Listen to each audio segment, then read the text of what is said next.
This morning I told them a way of rehearsing, and it's very good for all of you to turn your... Were you there this morning? No. Turn your chairs around. Not now, but you turn your chairs around. You stand around, you sit with your backs to each other. That makes that you listen more to each other. You don't only rely on vision, but you have to rely on this as well. It's very important. Do that. Really try it sometimes. Just for 20 minutes or for 15 minutes. Just for the ears to adjust. And in that way you're going to have to breathe more. Who was it that breathed so incredible this morning? Cello. Exactly. No, but that was completely right what you did this morning. Because they were sitting with their backs and he had to start and then they have to all start after him. And I heard, and immediately they know where they're supposed to be playing. But then they laughed. So it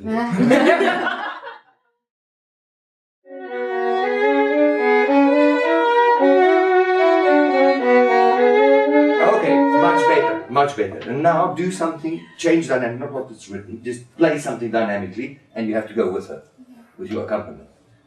Because you cannot always play the same. Someday you're going to feel a little bit more here, a little bit less here, more crescendo here, and then everybody has to come with that. No?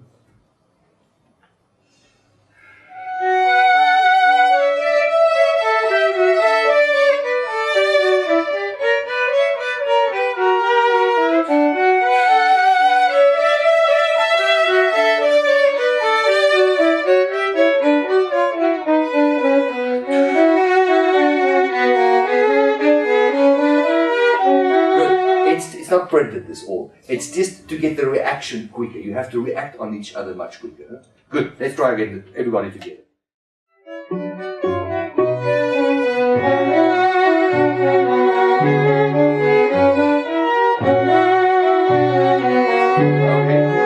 Let's play from where you start out with bar 9.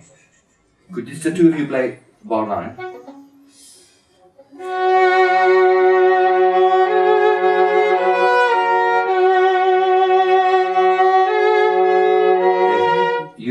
You have to match the expression and sound of her better here. Moenie te speel.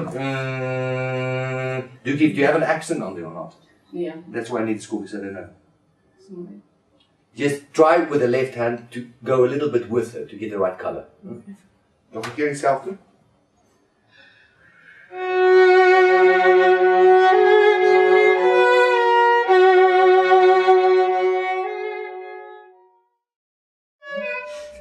Try one more time the way you had it before.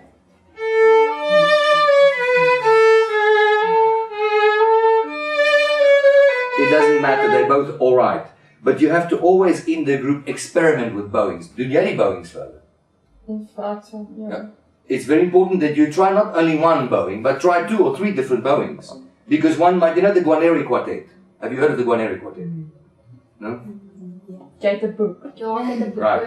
Wat ek vir I had lessons with them when I was studying in America. And the first and the second violin player, whenever they had unison things to play, you know, in octaves, they always played the opposite bowings. Because when the one was coming here, the other one was here, so the sound was better balanced out. It's a very American way of thinking. Big tone, big sound, big all that. But it's interesting because they experimented and found out afterwards that they can sustain a better sound in octaves if they are doing that instead of doing that. This is just an example of experimentation. There's not one way of doing it, there's many ways of doing it. Okay, try together from A, you know?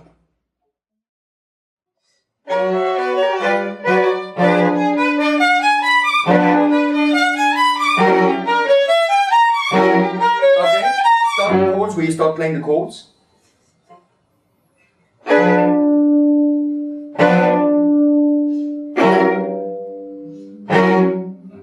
Don't think like that, think like this, round. Okay.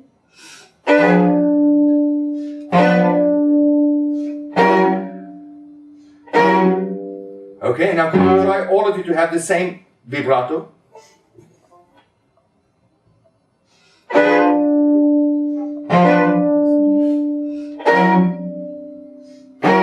Okay, now do again and without vibrato.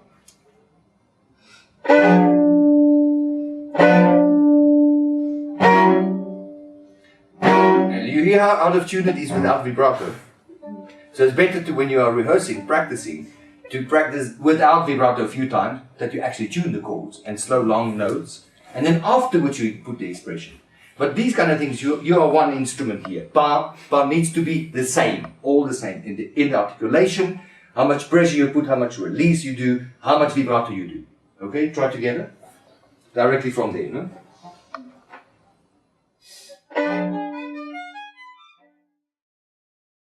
Okay, play G major. We did it already this morning. G major, slowly, forte.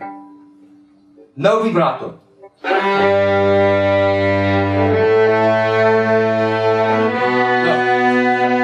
The reason we're doing this is to find exactly the same tempo of the bow, or like one instrument, like one person, the same, the changing of notes, and of course the intonation, to match the sound, to match the tempo of the bow, to match the volume, everything.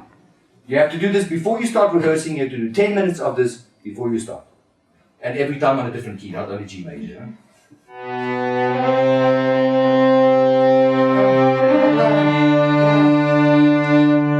Yes, the problem is every note is out of tune. So what you do is you check, one day you lead it, the next rehearsal you lead it, the next rehearsal you lead it, the next you take turns. Even in rehearsal, take turns. Who's going to actually say more today about what is going on in the group?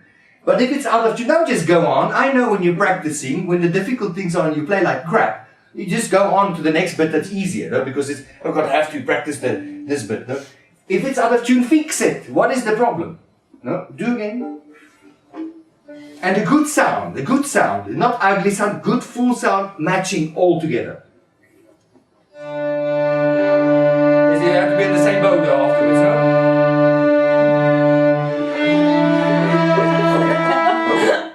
Please do this. Please do this. But just please be honest with yourself. Because you do this for a few months and you will see that your sound is improving, your intonation is improving, everything is better. I promise you.